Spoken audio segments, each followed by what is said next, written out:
Hello everyone, welcome to my YouTube channel Deepti Tutorials. Today we are going to discuss about the cell, which is the basic unit of our life. So our topic is basics of cell. This topic we will cover under especially these points, that is introduction of cell, discovery of cell, definition, its basic structure, what are the types of cell, and what is the basic function of cell. Okay, so first the introduction of cell. Cell provides a structural and functional for all living things, whether it is microorganism or higher plants और animals. चाहे वो बहुत छोटे जीव हो, चाहे वो बहुत बड़े ऑर्गेनिजम्स हो, सबका स्ट्रक्चरल एंड फंक्शनल यूनिट क्या होता है? सेल. और हम ये भी कह सकते हैं कि cell houses are biological machineries that makes the protein and chemicals as well as signals responsible for everything that happens in living beings.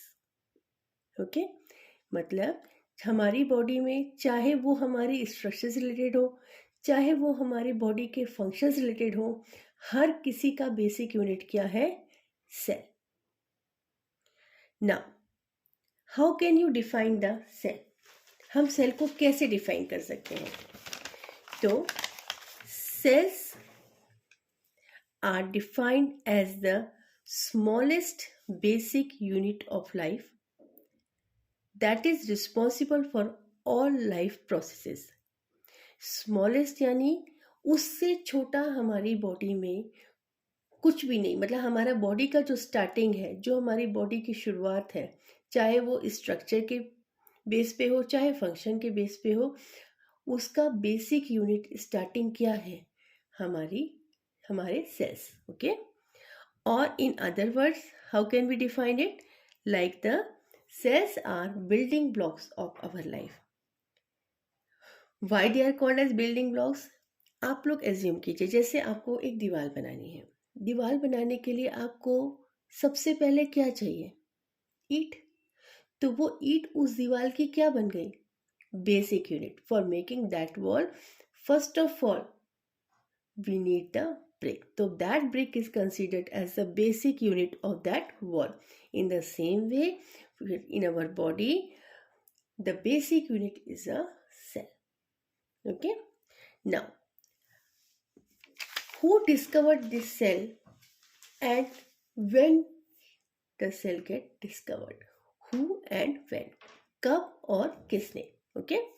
तो a British born scientist named Mr. Robert Hooke, a scientist who is a Britisher, in year 1665 first time noticed the cell. सबसे पहले cell को किसने notice किया था? ऐसा नहीं कि सेल उसके पहले था नहीं, सेल था, but it is not noticed. वो नोटिस नहीं किया गया था. तो सबसे पहले इस सेल को किसने नोटिस किया? रॉबर्ट हुक ने, जो एक ब्रिटिश साइंटिस्ट थे. और उन्होंने ये कब किया? इन ईयर 1665.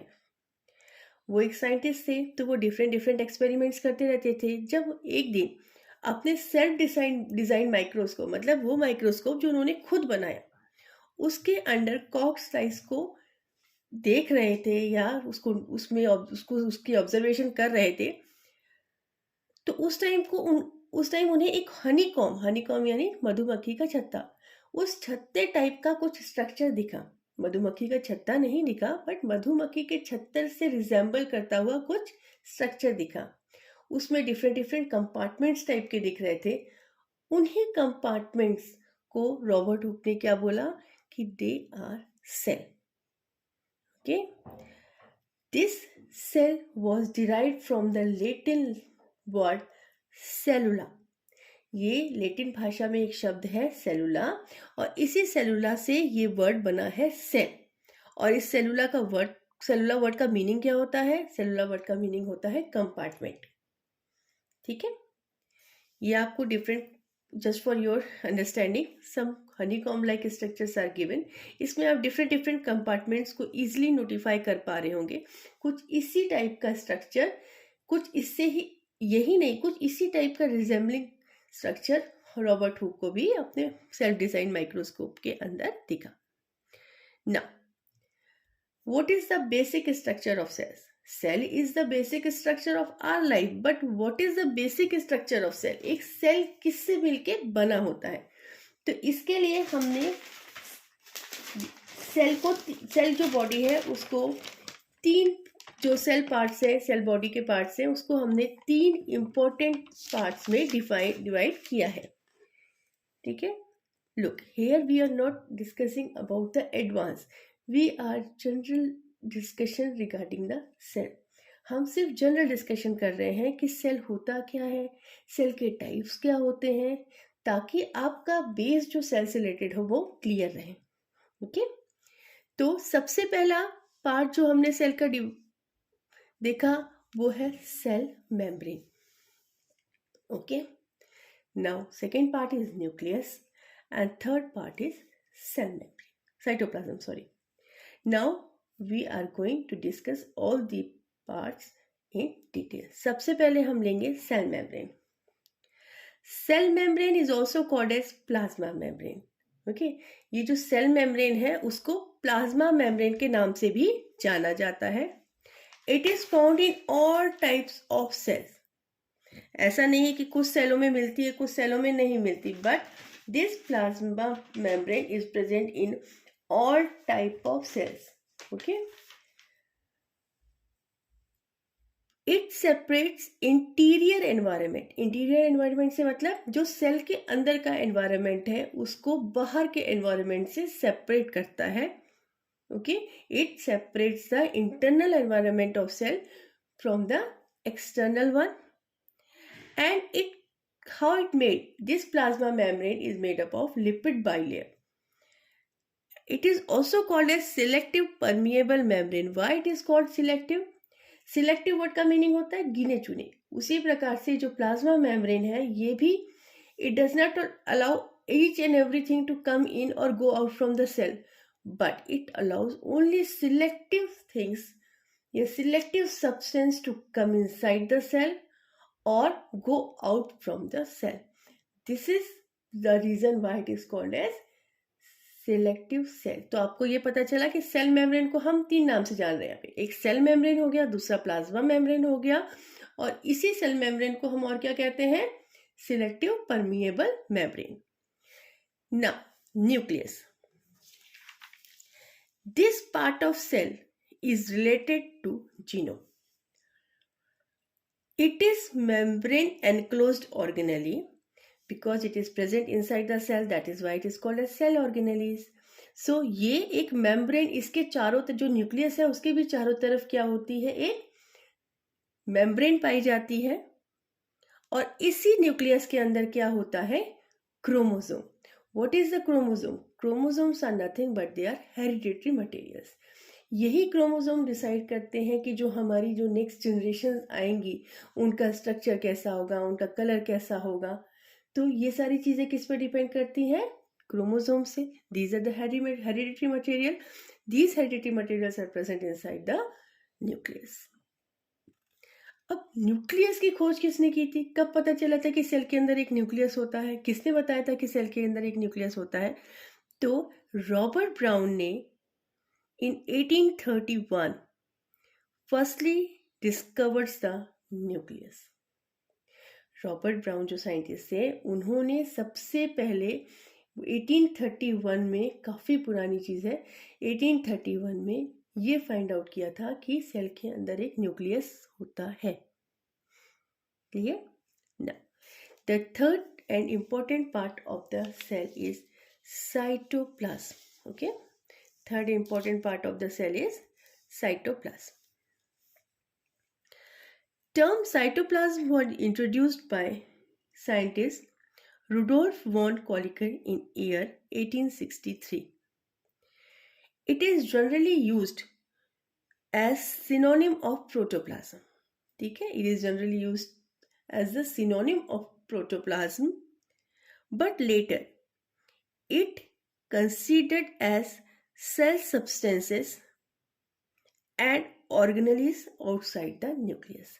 पहले इसको एज ए प्रोटोप्लाज्म का सिनोनिम लिया गया, बट धीरे धीरे जब और स्टडी की गई और अच्छे से डिटेल स्टडी हुई तो पता चला कि नहीं, ये जो साइटोप्लाज्म है, this cytoplasm is the substance which have the cell organelles, और ये कहाँ पाए जाते हैं? In between the cell membrane and the nucleus. तो सेल मेम्ब्रेन और न्यूक्लियस के बीच का जो सेल का स्ट्रक्चर होता है that is called as cytoplasm. अब ये साइटोप्लाज्म कैसा होता है? This cytoplasm is not like a thin या फ्रीली फ्लुएंट लिक्विड, ना ही वो बहुत ज्यादा सॉलिड होता है, बट ये कैसा होता है? इट इज जिलेटिनस, थोड़ा सा चिपचिपा टाइप का फ्लूइड होता है that is filled inside the cell. Okay, this is the gelatinous liquid which is filled inside the cell. अब ये किससे किससे, उसमें क्या क्या होता है? इस लिक्विड में होता है water, salt and other organic molecules. It comprises different cell organelles. जो सेल के अंदर सेल ऑर्गेनेलिस प्रेजेंट होती हैं वो सारी किस में प्रेजेंट होती हैं? In the cytoplasm. And these are enclosed in membrane. सारी सेल ऑर्गेनेलिस ऐसा नहीं है कि they are freely suspended in the cytoplasm, but they are fully enclosed inside the membrane which keeps them separated from the cytoplasm. मतलब cytoplasm में present भी होती हैं but they are not in direct contact with the cytoplasm, but they are totally enclosed inside the membrane. Okay, so here it is a general diagram of the cell. Look, this part is called as the membrane. दिख रहे हैं? इसके बाहर कुछ नहीं है, it is a covering. Now this plasma membrane you may called as cell membrane, or you may also call it as a selective permeable membrane. ये जो membrane है इसके अंदर आपको ये जो पार्ट दिख रहा है, little bit I try to make it pinkish ताकि आपको आराम से समझ में आ जाए. This is the nucleus. अब न्यूक्लियस और प्लाज्मा मेम्ब्रेन अपन ने देखा. अब where is the cytoplasm?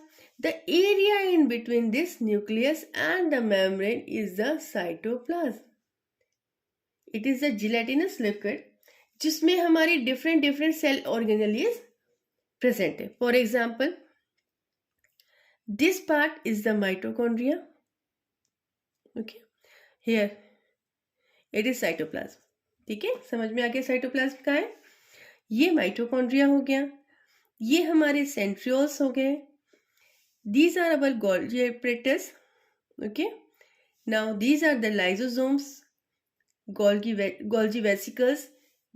What are these? These are the cell organelles जो कि हमारे साइटोप्लाज्म में प्रेजेंट होती है. But these cell organelles are not freely suspended. मैंने आपको पहले भी बताया, they are not freely suspended. They all are enclosed with the membrane so that they are not in direct contact और in direct touch with the cytoplasm. Now अब आपको एक चीज दिख रही है यहाँ पे, ये this is rough endoplasmic reticulum and this is smooth endoplasmic reticulum. ये एंडोप्लाज्मिक रेटिकुलम भी हमारे सेल ऑर्गेनेली होती है, but they are of two type. एक होता है रफ और एक होता है smooth. In short we called it as RER, rough endoplasmic reticulum, and this is called as SER, smooth. Why it is smooth and why it is rough?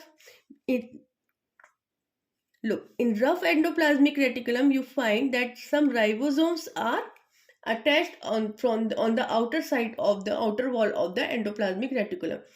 कुछ endoplasmic reticulum में क्या होता है, राइबोसोम्स जो होते हैं वो उसके आउटर वॉल पे अटैच हो जाते हैं. जब ऐसी कंडीशन होती है तो उस टाइम पे वो एंडोप्लाज्मिक रेटिकुलम कैसा कहलाता है? कहलाता है रफ एंडोप्लाज्मिक रेटिकुलम. बट इधर आप देखेंगे कि नहीं अटैच्ड है. तो जो जिसमें अटैच्ड होगा वो रफ है और जिसमें अटैच नहीं होगा it is considered as a smooth endoplasmic reticulum. Okay, clear? Now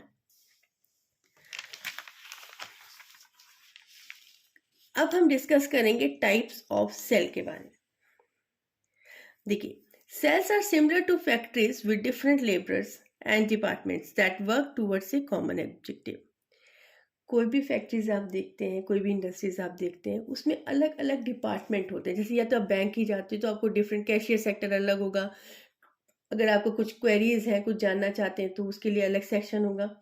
ऐसा नहीं है कि सारा काम कोई एक पर्सन कर रहा है, नहीं, यही काम मेन ऑब्जेक्टिव क्या है, बैंकिंग ही है, but different different they make the different departments so that their work become easier.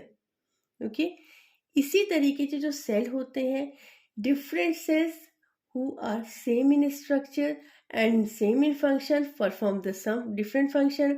कुछ जो सेल अलग तरीके के हैं वो अपने जैसे सेल से जोड़ के अलग अलग फंक्शंस करते हैं।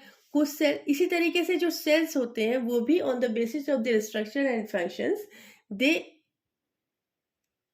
make their group, and this group, all you know, they are called as tissues.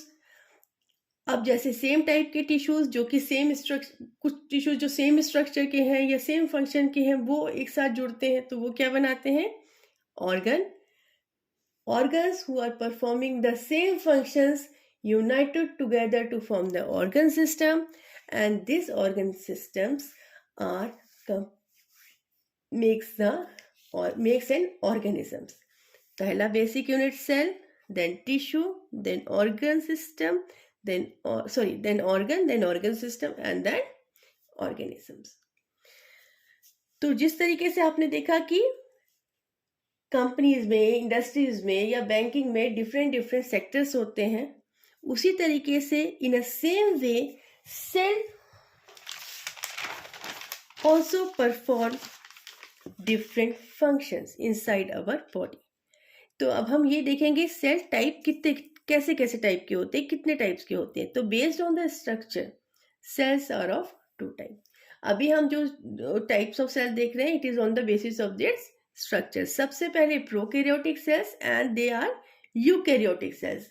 These are the primitive type of cells and these are the new और मॉडर्न टाइप ऑफ सेल्स। सबसे पहले let we discuss about the prokaryotic cells. These prokaryotic cells कि जो इनके जो main characters होते हैं, why they are kept in this group prokaryotes. तो सबसे पहले this type cell don't have the nucleus. इनमें prominent nucleus नहीं होता. Okay, exceptional are everywhere. यहाँ भी एक्सेप्शन है। यहाँ पे एक्सेप्शन क्या है, बैक्टीरिया। बैक्टीरिया में न्यूक्लियस नहीं होता, but it has some regions within the cell where genetic materials are freely suspended. They don't have prominent nuclei, they don't have true nuclei, but उनके अंदर कुछ सेल के कुछ रीजन में कुछ ऐसे पार्ट होते हैं जहां पे उनका जेनेटिक मटेरियल फ्रीली सस्पेंड करता है, और इस पार्ट को क्या कहा जाता है, they called it as nucleoid. They are called as nucleoid. Now, they are generally simple single cell. Prokaryotic है, प्रिमिटिव टाइप के हैं, इसीलिए ये सिंपल क्यों है, क्योंकि सिंगल सेल है, सारे फंक्शन एक ही सेल के द्वारा परफॉर्म किया जा रहा है, तो ये सिंपल होते हैं। They have either DNA और RNA as their genetic material. इनके अंदर जेनेटिक मटेरियल के रूप में या तो डीएनए होता है या फिर आरएनए होता है, कोई भी एक होता है। Generally reproduction is done by the binary fission. इनमें sexual reproduction नहीं होता. They are very simple and having the single cell and very simple organisms. So इनमें जो reproduction होता है, reproduction is must for continue their generations. तो इनमें जो reproduction होता है वो कैसे होता है, by the binary fission. Now, more advanced cell, eukaryotic. They are categorized by the true nucleus. सबसे पहले ही पॉइंट क्या है, they are categorized by the true nucleus. भाई प्रोकैरियोटिक में सिंगल सेल होता है, सारा फंक्शन उसी बेचारे एक सेल को परफॉर्म करना पड़ता है, लेकिन in karyotes, eukaryotes, they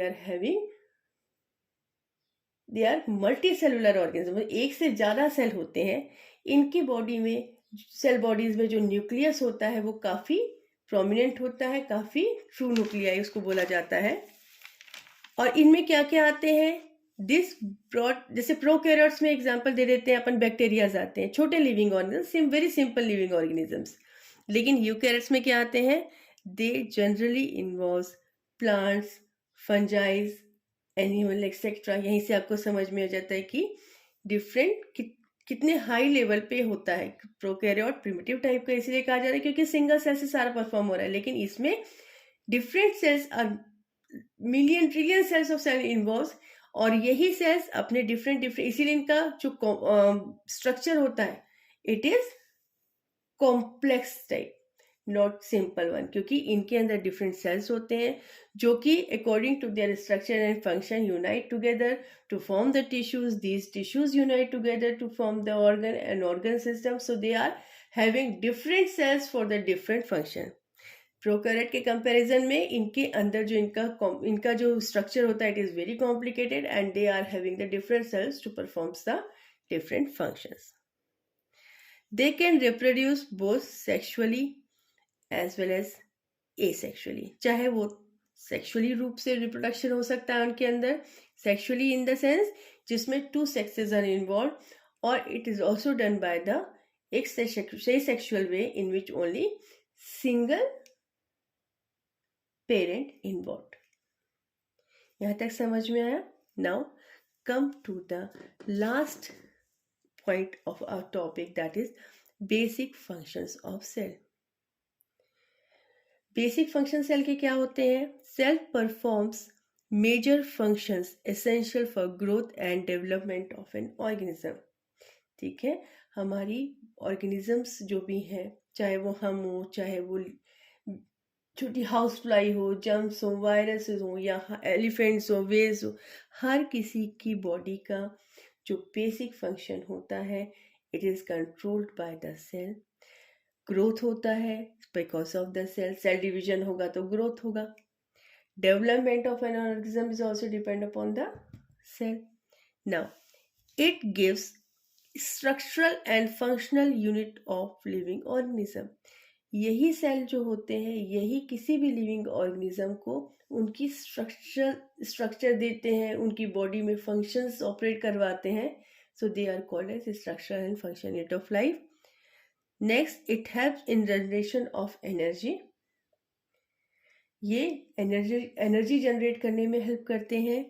it permits only selected substance to go in and out of the cell. ये कुछ ही सब्सटेंस को सेल के अंदर आने की परमिशन देते हैं, और in the same way they permits only selected substance to go outside the cell. It helps in reproduction. Cells are also play major role in the reproduction in living organisms. So here we finish the topic. आपको कितना समझ में आया, क्या समझ में आया, please बताइएगा कमेंट करके। और अगर आपको मेरा चैनल अच्छा लगा हो तो प्लीज़ मेरे चैनल को लाइक एंड शेयर कीजिएगा, सब्सक्राइब कीजिएगा। और अगर आप चाहते हैं किसी पर्टिकुलर टॉपिक पर मैं वीडियो बनाऊं तो please suggest me in the comment. Thank you so much for watching my video. Thank you.